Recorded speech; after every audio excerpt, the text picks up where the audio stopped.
Proverbs 29, it doesn't say where there is no comfort, people perish, or where there is insecurity, people perish, or where there is instability, people perish. No, it's where there is no vision, people perish. Okay, so here we are, everyone. We are nearing the end of 2020, and I've been thinking a lot about this particular year, and as I've been thinking about it, I've needed to go back 1 year to nearing the end of 2019. And I remember hearing so many different people, right, that 2020 is going to be a year of vision. And I know for a lot of people that was a play on words, right? 2020 being the perfect vision, and stepping into the year 2020, you'll get it, right? It was totally a play on words for many people, but for a lot of people it was a prophetic statement. It was a declaration that this is what we believe God is going to do in this season, in this hour, across the globe, that 2020 was going to be a year of vision. I want to say I believe that 2020 is still supposed to be a year of vision, and it's not over yet. God is still desiring to release fresh vision to us. So I know when we get into seasons of hardship, seasons of crisis, seasons of instability, we have this natural tendency to want to lean into or pursue security or pursue comfort or pursue ease. But this is not what we need in this season.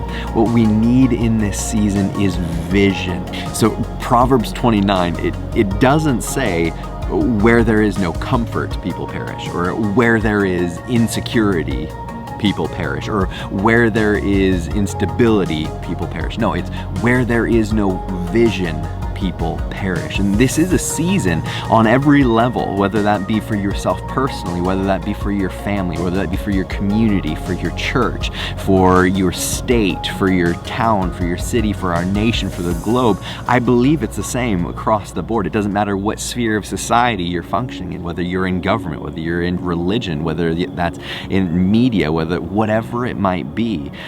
For every sphere, I believe it's the same thing. Where there is no vision, people perish. And the sad thing about this year is people are perishing all around us. People are going astray. People are being locked up in their homes, and people are going crazy. And the suicide rates this year are through the roof. And I'm convinced it's because there is a disconnect from vision. There is a disconnect from a higher calling, a calling that takes us to a place higher than ourselves. And I've been thinking a lot about the Cold War and what that would have been like for the people living through the Cold War. There is this almost certainty of some form of nuclear war, right, between the United States and the USSR. Constant testing, building up these arsenals to an absolutely enormous degree. You have the Cuban Missile Crisis that's taking place there near the end, and there's just so much tension at this time.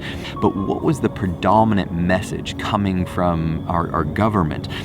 It wasn't a message of, hey, we're going to keep you safe and we're going to make sure that you have great job security so that your children can grow up in ease and comfort and never have any worries.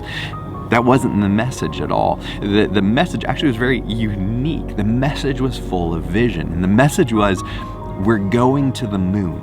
A lot of times, comfort and security is quite blinding. It can blind us from everything else that's going on all around us. And it's in these moments of crisis that our senses are heightened, and the Lord is wanting to give us innovation in this season. He's wanting to give us vision in this season, but it's a vision that is going to require Him to intervene for your family, to intervene on behalf of your city and your state and our nation. I can't help but continue going back to Matthew chapter 9, right there at the end of Matthew chapter 9. It's a passage we all know really, really well, but I just wanted to read it real quick.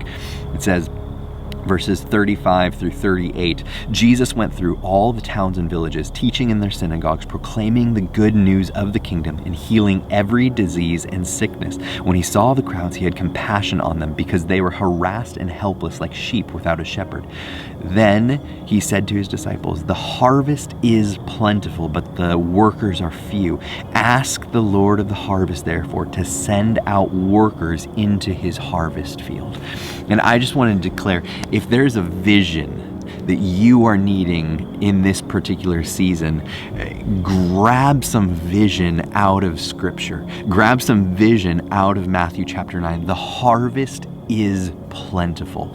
Right now, the harvest is plentiful. When we look at what Jesus would have encountered in his day and age as he walked through all the towns and villages that were around him, the amount of injustices that he would have experienced, the amount of economic division that he would have experienced, the amount of political injustices that he would have experienced, the amount of racial injustices, all you name, whatever it is that you can think of, the poverty rates that he would have experienced. He experienced it so much worse than what we are currently experiencing all around us right now. Jesus's response, or Jesus's answer in this particular time, was he looked to them and he had compassion on them, and he turns, and anytime he has compassion, it is always going to be followed with the absolute best action imaginable. And that action for him at that moment was not to go and heal every single disease, though he does that. Not to go and proclaim the good news of the kingdom, though he did that. Not to go and feed all of those in poverty, though he did that. He did all of those things. But at this particular moment, when he was moved with compassion, it resulted in the best action imaginable. And that action for him was to look to his disciples and say, "The harvest is plentiful. Pray that the Lord of the harvest would send out laborers into his harvest field." There's never been an issue of, is the harvest ripe? It's always been an issue of, do we have the laborers that will go and actually reap that particular harvest? So I wanted to encourage us in this particular time that there is a vision that God has for us as his body.